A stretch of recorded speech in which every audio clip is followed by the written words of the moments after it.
الصلاة بقلمي. كيي حاج محمد بخيتي. ألف ميم الصوت الأصلي. كيي حاج محمد بخيتي. ألف ميم كيفية الصلاة. الجزء السابع. أرجو إعادة رفع هذه المحاضرة عن كيفية الصلاة موضوعها. نية الإمامة لاكتساب فضل الإمامة وفضل صلاة الجماعة. كيفية الصلاة. الجزء السابع. Mendapatkan keutamaan salat berjamaah, cara salat bagian ke-7.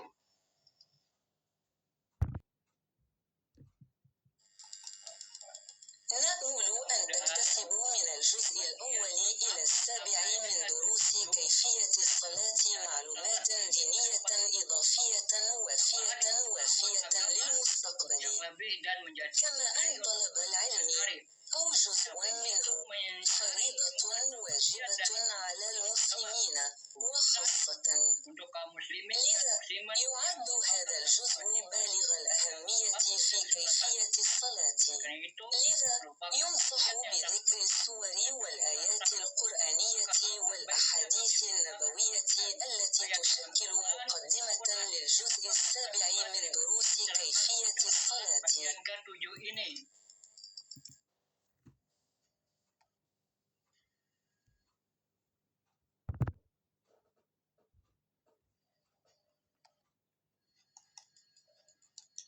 القرآن والحديث عن أمر وجوب الصلاة ومن ينهى عن الصلاة ومن تاركها ووجوب طلب العلم المتعلق بعبادة الصلاة.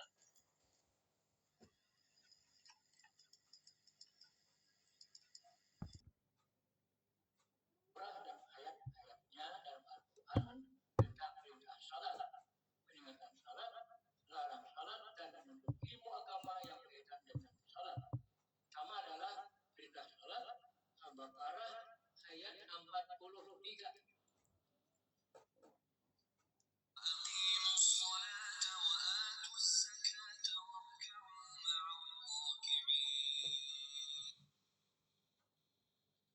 Dan laksanakanlah salat, tunaikanlah zakat dan rokoklah serta orang yang rokok. Ada beberapa surah dan ayat-ayat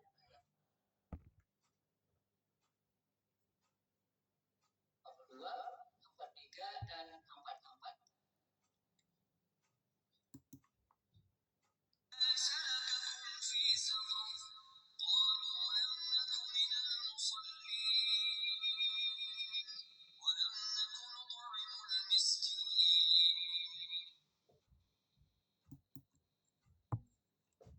Apa yang menyebabkan kamu masuk neraka?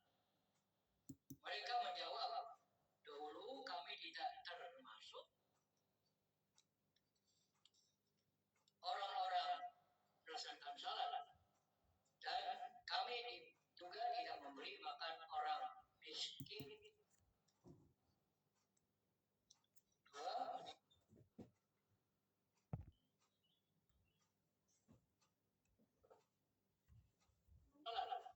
Al-Alaq ayat 13, 14 dan 15.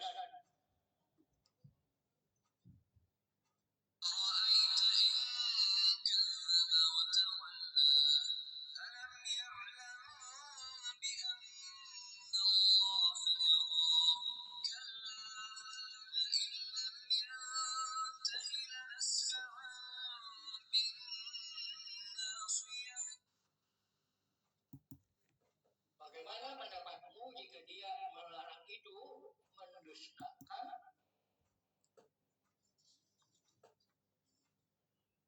dan berpaling? Tidaklah dia mengetahui bahwa sesungguhnya Allah melihat segala perbuatannya. Sekali-kali tidak. Sungguh, jika dia tidak berhenti berbuat demikian, niscaya kami tarik kubu-kubunya ke dalam neraka.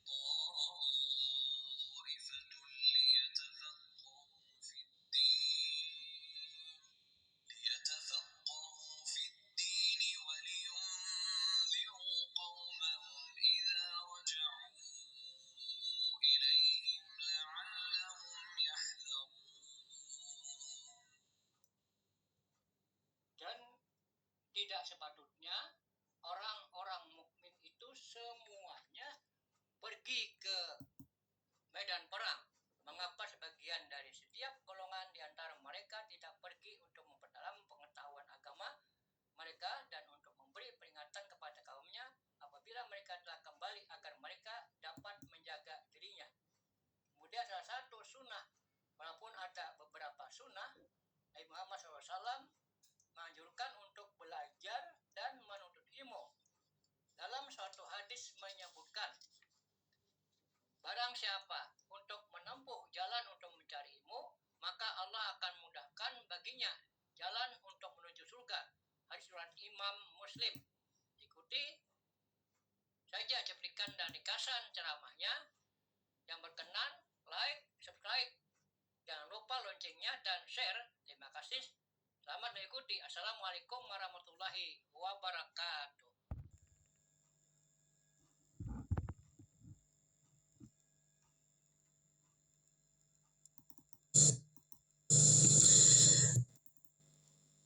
Dan imam agar berniat menjadi imam.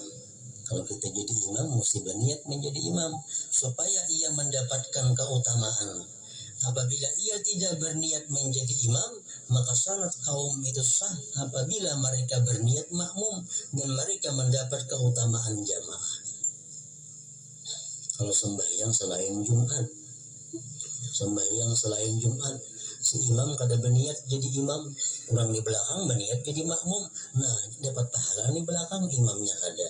Kalau sembahyang Jumat kada sah itu, karena syaratnya berjamaah. Ia imam membaca dengan pelansir, bagi artinya akan doa istiftah, begimit saja itu, dan ta'awuz, auzubillah, begimit juga, seperti orang yang salat sendirian. Dan ia si imam nyaringkan Al-Fatihah dan surah pada seluruh rakaat salat subuh dan 2 rakaat pertama isya dan maghrib, menyaring. Demikian juga orang yang salat sendirian sama, menyaring juga. Dan ia nyaringkan ucapannya amin di dalam salat jahriyah. Salat menyaring, aminnya nyaring juga. Yang Fatihah dan surah dibaca nyaring. Demikian juga makmum membersamakan bacaan aminnya kepada bacaan amin imam. Jadi amin itu berimbai, makmum lawan imam, tidak mengiringinya. Rukun-rukun yang lain, bacaan-bacaan yang lain, makmum itu dianjurkan, diperintahkan supaya mengiringi imam. Nah kalau membaca amin, berimbai imam. Dan imam diam sejenak setelah Fatihah agar napasnya kembali longgar, dan makmum membaca Al-Fatihah pada salat jahriyah. Salat jahriyah itu maghrib, isya, subuh, menyaring. Dan makmum membaca Al-Fatihah pada salat jahriyah pada diamnya imam ini agar ketika imam membaca surat dapat didengarkannya. Jadi beri tontong amin berderau. Imam berdiam dulu. Imam berdiam gunanya apa? Supaya jangan lapar sama jam. Yang kedua memberi kesempatan makmum membaca Fatihah. Nah, yang ketiga gunanya begitu imam kena membaca surah, makmum kawa mendengari surah. Karena bacaan Fatihah sudah tuntung bagi si makmum itu. Makmum tidak membaca surah pada salat jahriyah kecuali apabila ia tidak mendengar suara imam. Makmum kada usah membaca surah kecuali yang kada mendengar nyokok jauhan lawan imam, bemik kada, jadi di belakang kada mendengar bacaan imam. Nah makmum sunat juga membaca surah. Dan imam membaca sami Allahu liman hamidah, artinya semoga Allah mendengar orang yang memujinya ketika ia mengangkat kepalanya dari rukuk. Demikian juga makmum. Mantap Syafi'i macam itu. Imam sami Allahu liman hamidah, makmum pun sami Allahu liman hamidah juga. Nah, ada mazhab lain kalau berjamaah makmum pada usah sami Allah Rabbana lakal hamdu aja langsung. Begitu imam sami Allahu liman hamidah, makmum Rabbana lakal hamdu. Nah itu mazhab lain pada Syafi'i. Kalau mazhab Syafi'i sama, imam baca sami Allah, bangkit dari rukuk, makmum demikian pula sami Allahu liman hamidah. Imam tidaklah menambah atas 3 kali dalam tasbih rukuk dan sujud, cukup 3 kali. Dan dalam tasyahud awal, setelah ucapannya Allahumma salli ala Muhammad wa ala ali Muhammad, yang menambah lagi pada itu. Tasyahud awal itu paling banyak sudah bacaannya ingat Allahumma salli ala Muhammad wa ala ali Muhammad.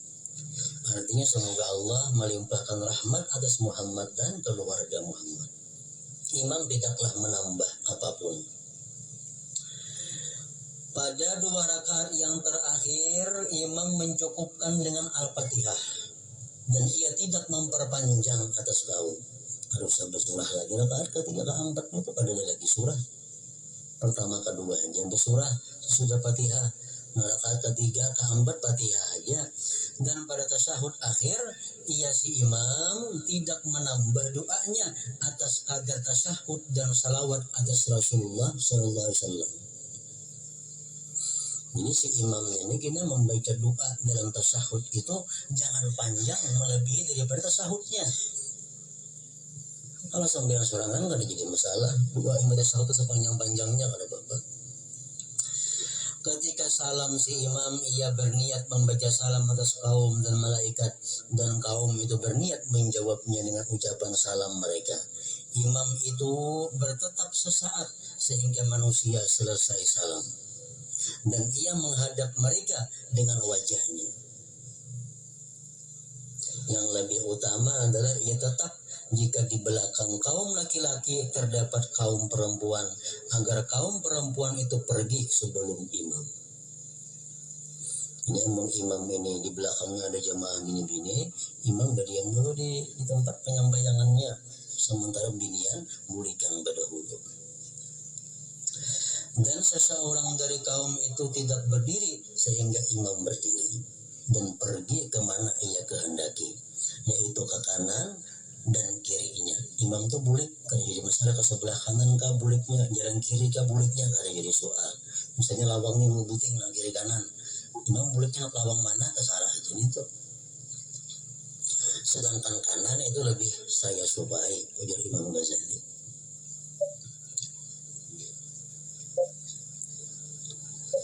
Baca wirid biasanya. Nah, baca wirid itu ada sebagian ulama yang mengatakan si imam ini menghadap ke makmum, jaminan baca wirid. Ada sebagian ulama fikih yang mengatakan imam menghadap ke pinggir sana, makmum di sebelah kanan, macam kita biasa. Ada yang demikian pendapat. Imam tidak mengkhususkan doa untuk dirinya dalam qunut subuh, tetapi ia mengucapkan Allahumma hdina. Si imam, ada boleh imam Allahumma hdini, firman ada boleh makruh itu. Karena diaminakan orang bang, orang kan amin ya orang. Ini mesti ihdina kami, artinya ya Allah berikanlah petunjuk akan kami. Imam tidak boleh mengkhususkan doa untuk dirinya di dalam qunut subuh, tetapi ia mengucapkan Allahumma hdina, artinya ya Allah berikanlah petunjuk akan kami. Dan ia menyaringkannya, dan kaum itu mengaminkannya, dan mereka mengangkat tangan mereka membetuli dada.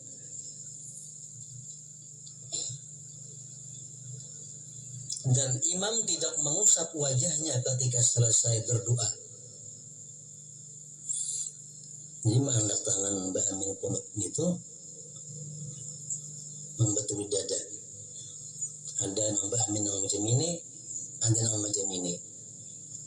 Dalam kitab Busral Karim disebutkan yang lebih baik itu yang macam ini. Walaupun macam ini boleh aja juga. Ranggang nih. Ada dinto yang bagus, jadi disukai. Dan imam itu mengusap wajahnya ketika selesai berdoa. Ini pendapat Imam Ghazali ini kada diakui oleh kebanyakan ulama-ulama. Jadi imam itu sudah tuntung baca kunut, hanya pimuha, hanya sujud. Nah, pendapat kebanyakan para ulama-ulama fikih kada usah banyak pimuha itu, langsung aja turun ke sujud. Dan imam itu mengusap wajahnya ketika selesai berdoa. Lain doa-doa yang di luar sembahyang. Nah itu disunatakan mengangkat dua tangan, tuntung doa disunatakan pulang menyapuakannya ke muha. Jangan ada sampai ke sini kada usah nih muha aja sampai ke muha cukup. Imam Ghazali mengatakan imam pun demikian pula. Nah ini pendapat Ghazali kalah, dianggap orang dhaif ampun sidin ini. Terdapat hadis yang dinukil tentang hal itu. Jika tidak, maka menurut Qiyas untuk tidak mengangkat tangan seperti pada akhir tasyahud akhir. Seperti pada akhir tasyahud itu. Jadi bakunut ini ada ulama yang mengatakan bahwa kalau sama angkat tangan bakunut itu. Macam doa-doa yang lainnya kita ada mengangkat tangan kalau Allahumma firli warhamni tadi kan. Ada mengangkat tangan dulu kontra dua sujud kada ada kalau ada. Karena di ujung tasyahud akhir kita berdoa ulang Allahumma inni a'udzubika min adzabil qabr. Ada kita mengangkat tangan kada ada kalau. Nah kunut pun kan usah mengangkat tangan juga. Ada pendapat ulama demikian. Ada lagi pendapat ulama pulang doa-doa yang lain itu kada usah mengangkat tangan kecuali kunut. Kecuali kunut. Pendapat Imam Ghazali pulang mengangkat tangan dan tuntung mengusapkannya ke wajah. Nah, tiga pendapat ini. Nah, kemudian larangan-larangan di dalam sembahyang.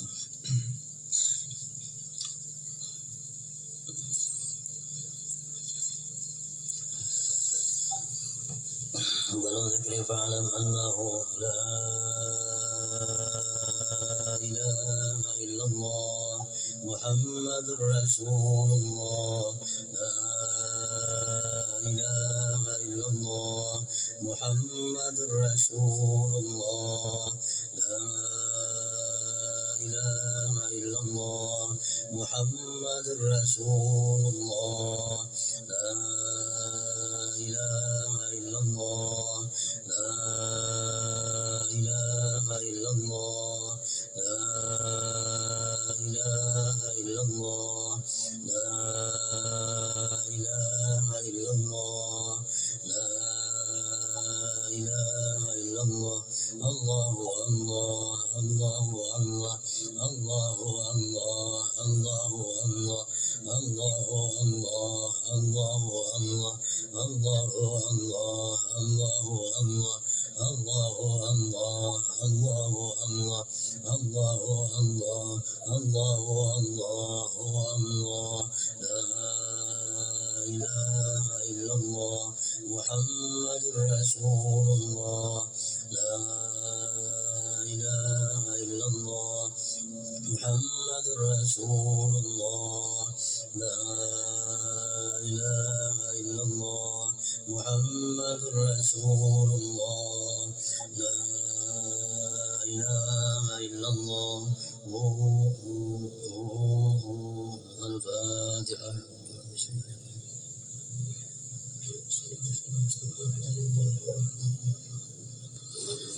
ويا أيها الراجون منه شفاعة صلوا عليه وسلموا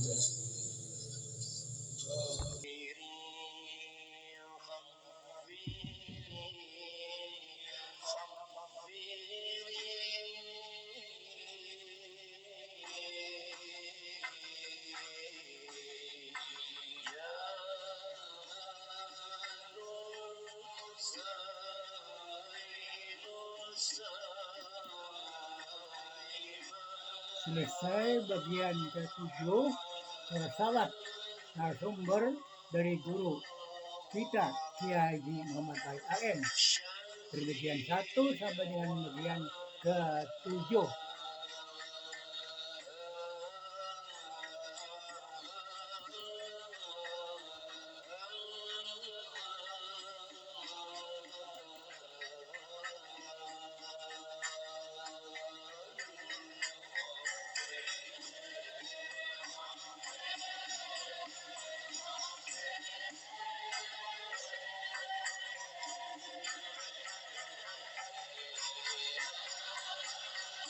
Terima kasih.